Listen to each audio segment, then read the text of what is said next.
Baik, perkenalkan nama saya Estela Waru, NPM 220521111018, Prodi Pendidikan Agama Kristen, mata kuliah pengembangan bahan ajar PAP. Dosen pengampun Ibu Novita Ramoli Saragi, STH MTH MPD. Kasih adalah keadaan di mana adanya perasaan menolong dan menyayangi orang lain yang membutuhkan pertolongan kita tanpa memandang fisik, materi, suku, atau agama. Kita akan melihat bagaimana dan kapan kasih lemah lembut, kasih yang teguh. Ada beberapa macam kasih. A. Kasih yang tak bersyarat atau kasih agape. B.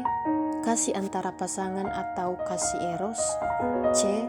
Kasih dalam keluarga, terutama antara anak dan orang tua atau kasih storge. D. Kasih sesama teman, persahabatan atau kasih filial. Kasih yang paling tinggi yaitu kasih agape, kasih yang tak bersyarat, di mana Tuhan Yesus rela menderita di atas kayu salib untuk menebus dosa manusia. Mengenal kasih berarti mengenal Tuhan. Barang siapa tidak mengasihi, ia tidak mengenal Allah, sebab Allah adalah kasih. 1 Yohanes pasal 4 ayat 8. Kasih itu sabar. Kasih itu murah hati, ia tidak cemburu, ia tidak memegahkan diri dan tidak sombong. Ia tidak melakukan yang tidak sopan dan tidak mencari keuntungan diri sendiri. Ia tidak pemarah dan tidak menyimpan kesalahan orang lain. Ia tidak bersukacita karena ketidakadilan, tetapi karena kebenaran. Ia menutupi segala sesuatu, percaya segala sesuatu, sabar dengan segala sesuatu. 1 Korintus pasal 13 ayat 4-7. Makna kasih yaitu bagaimana kita memberi yang terbaik untuk orang lain, baik membahagiakan dan membuka pintu hati. Kasih lebih bersifat rasa kepedulian seorang insan. Kasihilah Tuhan Allahmu dengan segenap hatimu dan dengan segenap jiwamu dan dengan segenap akal budimu. Matius pasal 22 ayat 37. Kasihilah sesamamu manusia seperti dirimu sendiri. Project Based Learning, siswa harus menghasilkan sesuatu atau produk. Untuk menunjukkan hasil belajar mereka, PJBL adalah model pembelajaran yang menjadikan peserta didik sebagai subjek atau pusat pembelajaran, menitikberatkan proses belajar yang memiliki hasil akhir berupa produk. Artinya, peserta didik diberi kebebasan untuk menentukan aktivitas belajarnya sendiri, mengerjakan proyek pembelajaran kolaboratif sampai diperoleh hasil berupa produk. Adanya keaktifan peserta didik.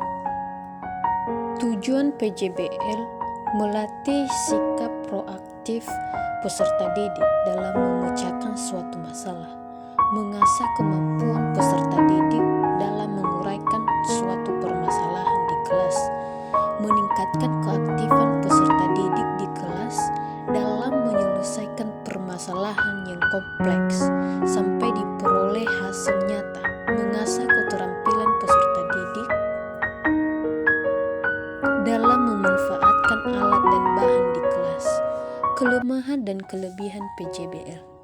Kelemahan PJBL membutuhkan peralatan yang lebih kompleks sehingga dibutuhkan tim.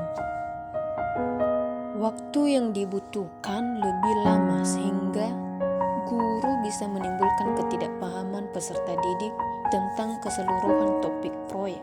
Akan terhambat jika peserta didiknya pasif dan kesulitan dalam mengumpulkan data. Kelebihan PJBL bisa meningkatkan ketekunan peserta didik saat pembelajaran. Suasana belajar menjadi lebih menyenangkan karena peserta didik aktif didik dalam mengelola suatu proyek semakin terasa, meningkatkan keterampilan komunikasi peserta didik, melatih sikap kolaboratif di dalam kelas. Pertanyaan: 1. Apa arti dari kasih? 2. Sebutkan macam-macam kasih. 3. Sebutkan buah-buah dari kasih yang terambil dalam 1 Korintus pasal 13 ayat 4-7. Menyusun rencana proyek. Kita membuat keterampilan atau praktek kasih antara siswa dengan siswa. Kasih itu kita mulai dari diri kita sendiri, mengasihi Tuhan dan sesama manusia. Menyusun jadwal. Kasih itu dapat dilakukan di mana saja dan kapan saja, baik di sekolah, di rumah, maupun di masyarakat. Guru harus memperhatikan peserta didik atau perkembangan etika siswanya. Guru menguji atau menilai siswanya. Ada diskusi antara guru dan peserta didik.